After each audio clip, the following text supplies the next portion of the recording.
Hello everybody, Jacqueline here. I'm just making this small audio for you because there's something I want to share.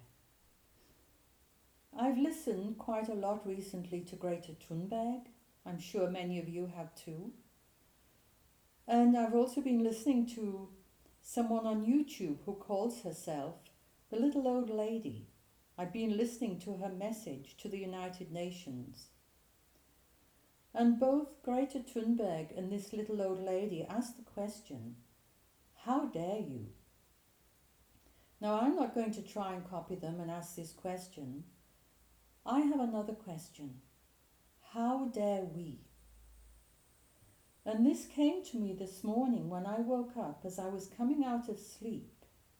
I was remembering that recently India sent a spacecraft into space and the mission failed at the very last moment. Now, what I'm wanting to ask here is, because India isn't the only country doing this, but how dare we do such things when our own planet is in such a mess? You know, the Prime Minister of India, he has another program, a program to ensure that everybody in India has a working toilet in their home. This is a great project. This is really necessary. The space program can wait, you know, and it's the same in many countries. What about focusing on lifting people out of poverty? Lifting the consciousness of people so that they can make more enlightened choices here in life.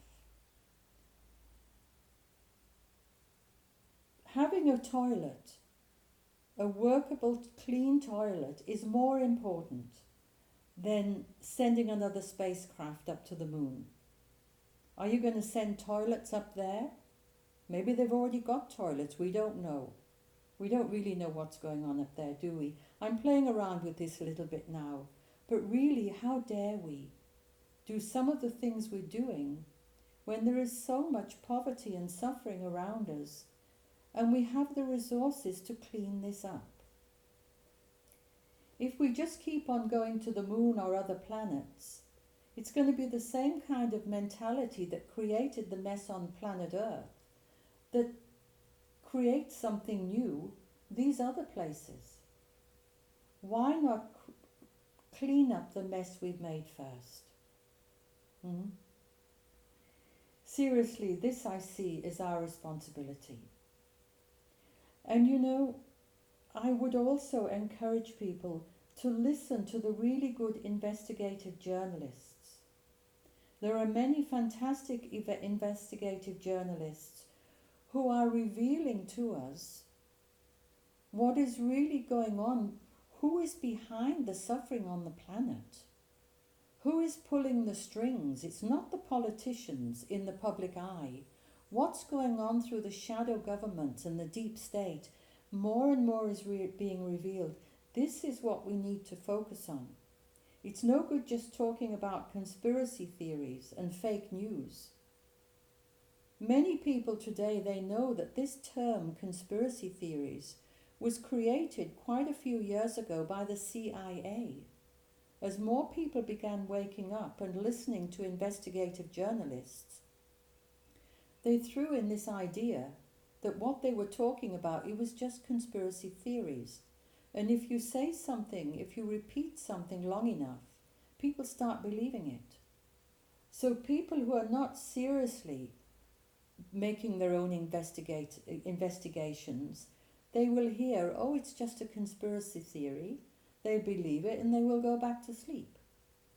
We need people on this planet today with good heart and good intelligence to be able to sort out the mess that we have created. And you know, we hear so much about global warming, and it's a very important topic. But a lot of people all the time, they're focusing on CO2. And my understanding is this is not the main problem. A lot of fine scientists are coming forward now and saying that CO2 is not the main problem. Of course, we need to stop producing all the plastic. We need to stop throwing our garbage into the ocean, so that, and we need to stop exporting it some other countries so they have to deal with our mess.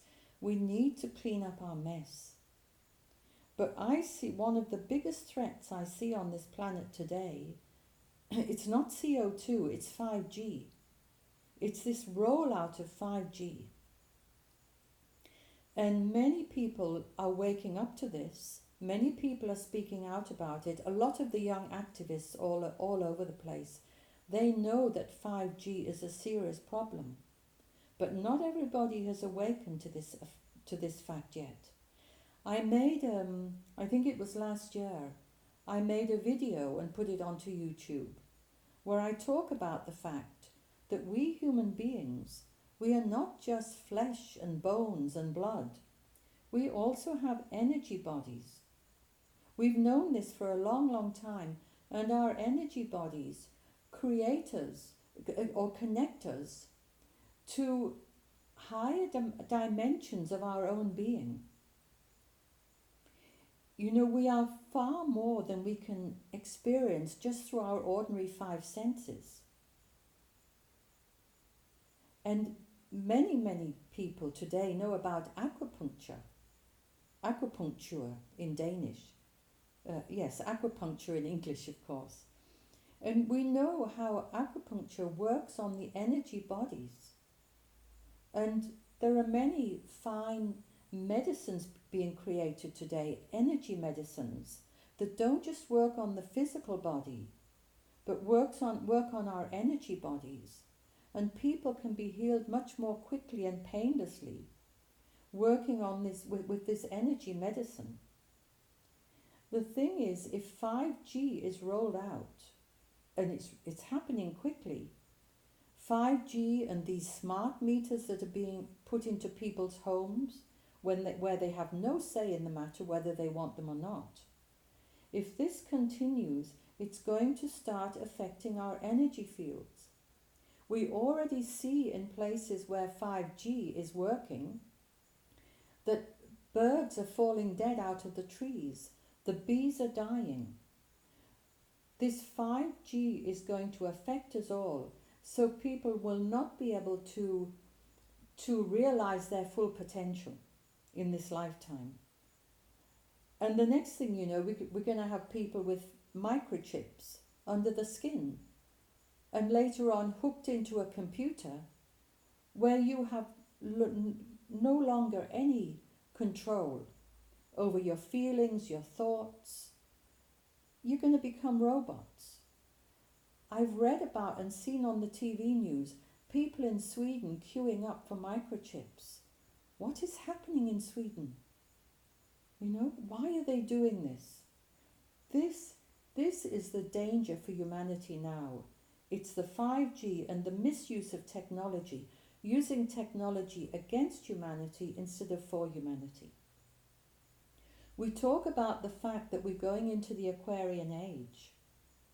Aquarius is ruled by Uranus. Uranus rules technology, new inventions. Aquarius also rules humanity.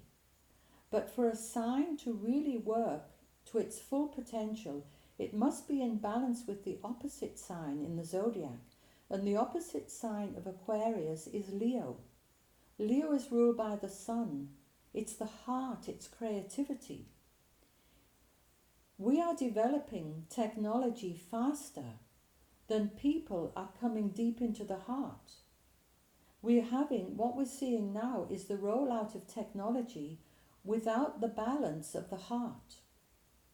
We need technology in the hands of people who have a deep connection with their heart and their creativity, so that their new inventions are going to work for humanity and not against humanity. So that is my message to today. I've tried to keep it short, and thank you for listening.